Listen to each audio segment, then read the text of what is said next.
हमारे रहते आप बेरोजगार क्यों हैं? सरकारी नौकरी की सबसे अच्छी तैयारी, सबसे अच्छे अध्यापक, सबसे कम फीस, हरियाणा का नंबर 1 कोचिंग सेंटर आईसी। नमस्कार, मैं हूं प्रमोद और आप देखना शुरू कर चुके हैं दी-सड़कनामा.com। इस वक्त मैं मौजूद हूं ऐलनाबाद विधानसभा क्षेत्र के गांव कागदाना में और मेरे साथ जो है भादरा से विधायक हैं बलवान पूनिया। चूँकि ऐलनाबाद में उपचुनाव चल रहा है और उस उपचुनाव के चलते बलवान पूनिया आज अभय सिंह चौटाला के पक्ष में मतदान की अपील करने के लिए इस इलाके में आए हैं। ये राजस्थान की सीमा के साथ लगता हुआ इलाका है। बलवान जी, आज आप अभय चौटाला के पक्ष में मतदान की अपील कर रहे हैं, क्या कहना चाहेंगे इसको? मैं सिर्फ अभय सिंह चौटाला के पक्ष में नहीं आया हूँ, मैं किसान आंदोलन के पक्ष में आया हूँ। अभय सिंह चौटाला का इस्तीफा किसान आंदोलन के पक्ष में था। कोई कुछ कहे, मैं भी विधायक हूँ, वो भी विधायक थे। पूरे हिंदुस्तान के ऐसे इकलौते एमएलए थे जिन्होंने खड़ा होकर के ये कह दिया कि मैं मेरे पद से इस्तीफा दे रहा हूँ। ये काले कानून है, किसान के पक्ष में नहीं है। इस विधान की व्यवस्था है कि 6 महीने चुनाव होते हैं। यहाँ की जनता ने तय किया कि वापस विधानसभा में अभय सिंह ही जाना चाहिए। मैं अभय सिंह जी के साथ साथ किसानों के खिलाफ जो काले कानून बने उनके खिलाफ प्रचार में आया हूँ। अभय सिंह के पक्ष में इसलिए आया हूँ कि उन्होंने किसान के पक्ष में इस्तीफा दिया था। वो वापस सदन में जाने चाहिए और मजबूती के साथ किसान के पक्ष में बोलने चाहिए। आज चुनाव हो रहा है, इस्तीफा दिया किसानी के जो है पक्ष में, और आपको लगता है इस चुनाव में जो है ये किसान आंदोलन बड़ा मुद्दा रहेगा? क्योंकि इसी हलके के काफ़ी ऐसे गांव हैं जहां पे ऐसे पोस्टर लगा दिए हैं जहां बीजेपी और जेजेपी के जो है नेता है वो ना घुसे, और कल भी जो है गांव में लगातार विरोध कर रहा है बीजेपी जेजेपी के लोग हैं, वो अर्धसैनिक बल वज्र वाहन लेकर के लोगों के बीच जा रहे हैं। ये तो दिख ही रहा है। ये सिर्फ चुनाव में क्यों, दिल्ली को सिंकसों में खींच रखा है उन्होंने। दिल्ली को चारों तरफ से वज्रवाहनों से घेर रखा है।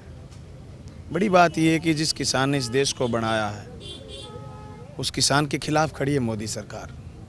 तो हम इससे ज़्यादा उनसे उम्मीद ही नहीं कर सकते कि वो वज्रवाहन नहीं लाएंगे, वो सेना की टुकड़ियां नहीं लाएंगे, वो अर्धसैनिक बल नहीं लाएंगे। ये तो किसान मजबूत है जो 12 महीने से लड़ रहा है। मैं तो उनको कहना चाहता हूँ आपके इस चैनल के माध्यम से, आप कुछ भी ले आओ, ज़मीन हमारी है। 700 से ज़्यादा किसान हैं वो शहीद हो चुके हैं, इसके बाद भी सरकार नहीं मान रही। सरकार ये कह रही है कि अमेंडमेंट करवा लो, और हरियाणा के जो डिप्टी सीएम है दुष्यंत चौटाला वो भी कहते हैं कि वो पैरवी करने के लिए तैयार हैं। किसान 40 लोग हैं उनके पास जाए और जो है इसमें जो भी संशोधन है वो करवा सकते हैं, सरकार से बातचीत हो सकती है।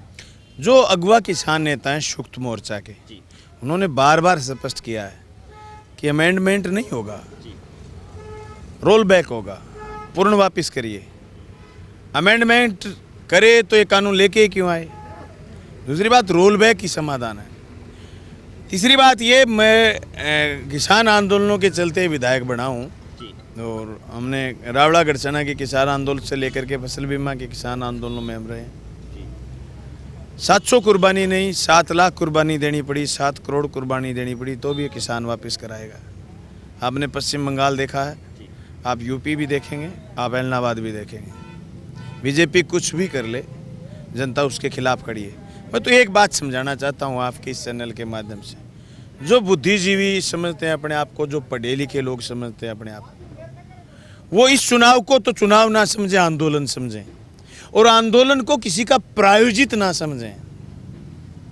आंदोलन जनता का है। प्रायोजित चीज़ें 5 दिन 10 दिन हो सकती हैं, प्रायोजित चीज़ें महीने हो सकती हैं, 20 दिन हो सकती हैं। प्रायोजित चीज़ें सालों साल नहीं चलती।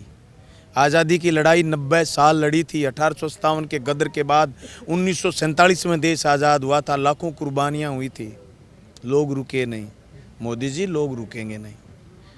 बलवान जी, आप किसानों की लड़ाई लंबे समय से लड़ रहे हैं, और जो है आसपास के हरियाणा चाहे राजस्थान, क्योंकि दोनों भौगोलिक परिस्थिति ऐसी है कि एक दूसरे प्रदेशों की राजनीति प्रभावित करती है, और आप जो है ऐसे नेताओं के पक्ष में भी आप जाते हैं। पिछले विधानसभा चुनाव में आपने चौधरी रंजीत सिंह के लिए भी प्रचार किया, बाडड़ा में नैना सिंह चौटाला के लिए भी प्रचार किया, लेकिन आज वो कहाँ खड़े हैं? अपने आप को आप क्या लग रहा है? इस ऐसे जो है नेता हैं उनके पक्ष में आपने किसानी को लेकर के वोट मांगे, लेकिन आज वो सरकार को समर्थन कर रहे हैं, और इसी हलके में भी जो है जहां आप उनके लिए प्रचार कर रहे हैं वहीं वहाँ उनको हराने के लिए जो है वो भी जो लोग हैं वो मैदान में आ रहे हैं।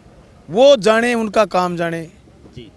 हम तो ये उम्मीद करते हैं ना, आज अभय सिंह जी के पक्ष में आए हैं, हम ये चाहते हैं कि ये किसान के पक्ष में खड़े रहें। हम तो हमारे गीत गा रहे हैं, किसान के गीत गा रहे हैं। अभय सिंह जी किसान का गीत गाते हुए इस्तीफा दिया, तब अभय सिंह जी के पक्ष में आए। सवाल ये कि जब रणजीत सिंह के पक्ष में आए, नैना चौटाला के पक्ष में गए, या ये समझो दुष्यंत के पक्ष में गए, तो उनसे ये उम्मीद थोड़ी थी वो बीजेपी में चले जाएंगे। और बीजेपी में यही मेरा सवाल है, बीजेपी, हाँ बीजेपी में चले जाएंगे, ये उम्मीद थोड़ी थी किसी को। मेरे को क्या, हरियाणा की जनता को उम्मीद नहीं थी। मैं उनके चरखी दादरी के जलसे में गए थे, वो तो न्यू कहे थे, बोले वो जमुना पार कर देंगे, ऐसी ऐसी बात करी। तो धोखा की देश के किसान ने भी खाया, नेताओं ने भी खाया, मेरे जैसे किसानों की बात करने वाले लोगों ने भी खाया होगा। लेकिन हम हमारे वजूद पर कायम हैं। जिस दिन 28 सितंबर को 102 लोग सिरसा के थाने में अरेस्ट थे, 28 नहीं सॉरी, करीब ये 5-6 अक्टूबर होगी, सिरसा के सदर थाना में 109। मैं तो मेरी बात पूरी करने के लिए आया कि हम तो किसान के पक्ष में। हालांकि उस दिन मेरे घर में मेरा जवान भतीजा नहीं रहा था, लेकिन उसका 7वां ही दिन हुआ था, मैं 8वें दिन किसान के पक्ष में आके खड़ा हो गया था। इसलिए कि गलतियां की है ना, मैंने भी किए, किसानों ने भी किए। अरे बीजेपी को पाल दिया लोगों ने, इससे बड़ी गलती क्या कर सकते हैं यार। ये भूत गणेश है किसानों ने और जनता ने ही तो निकाला है, जो आज अदानी और अंबानी के पक्ष में खड़ा है। ये गलती जनता ने की है।